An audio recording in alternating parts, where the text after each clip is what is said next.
જામનગરમાં યુવાઓને ડ્રગ્સના દૂષણથી બચાવવા અને નશામુક્ત સમાજના નિર્માણ માટે સંદેશ પહોંચાડવા માટે આવી રહ્યો છે, જ્યાં no drugs camping ride of youth અંતર્ગત વિશાળ જનજાગૃતિ અભિયાન યોજાયું હતું. તેમજ એનજીઓ અને જામનગર પોલીસના સંયુક્ત ઉપક્રમે યોજાયેલા અભિયાનમાં મોટી સંખ્યામાં વિદ્યાર્થીઓએ ભાગ લીધો હતો. ડ્રગ્સ વિરોધી સંકલ્પ લીધો હતો.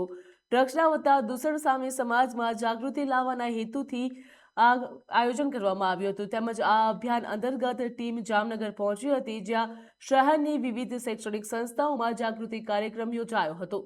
જામનગરની ડીકેવી કોલેજ ખાતે પણ યોજાયેલા મુખ્ય કાર્યક્રમમાં DYSP Jayvirsinh Zala, SOG PVI VB Chaudhary સહિત પોલીસ અધિકારીઓ પણ ઉપસ્થિત રહ્યા હતા. કાર્યક્રમ દરમિયાન વિદ્યાર્થીઓને ડ્રગ્સના દૂષણનો અભાવ તેમજ તેનાથી સામાજિક અને આરોગ્ય સંબંધિત નુકસાન થાય છે અને નશાની લતથી દૂર રહેવા માટેની માર્ગદર્શન આપવામાં આવ્યું હતું.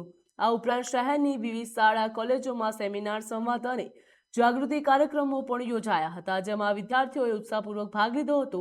કાર્યક્રમના અંતે વિદ્યાર્થીઓએ નશાથી દૂર રહેવા તેમજ ડ્રગ્સ મુક્ત સમાજ અને નશામુક્ત ગુજરાતના નિર્માણ માટે સામૂહિક પ્રતિજ્ઞા પણ લીધી હતી. કોવિડ પછી યુવાનોની અંદર ડ્રગ્સનું પ્રમાણ રેપિડલી વધી રહ્યું છે, જે બહુ બધા લોકો માટે એક ચિંતાનો વિષય છે. છેલ્લા વર્ષોમાં ખાસ કરીને કોલેજ જતા યુવાનોમાં અને 9મા ધોરણથી ઉપરના સ્કૂલ સ્ટુડન્ટ્સમાં પણ ડ્રગના અમુક કેસીસ જોવા મળ્યા છે. અમદાવાદ સ્થિત ઇન્વિન્સિબલ એનજીઓનો આ એક પ્રયાસ છે, જેથી કરીને ઇન્ફોર્મેશન થ્રુ અને રિસ્ક ફેક્ટરની જાણકારી આપીને યુવાનોની અંદર ડ્રગ્સનું પ્રમાણ ઇન્ટ્રોડક્ટરી રેટને નીચે લાવવા માટે અમે કામ કરી રહ્યા છીએ. આ ટીમ જે છે એ અમદાવાદથી નીકળેલી છે.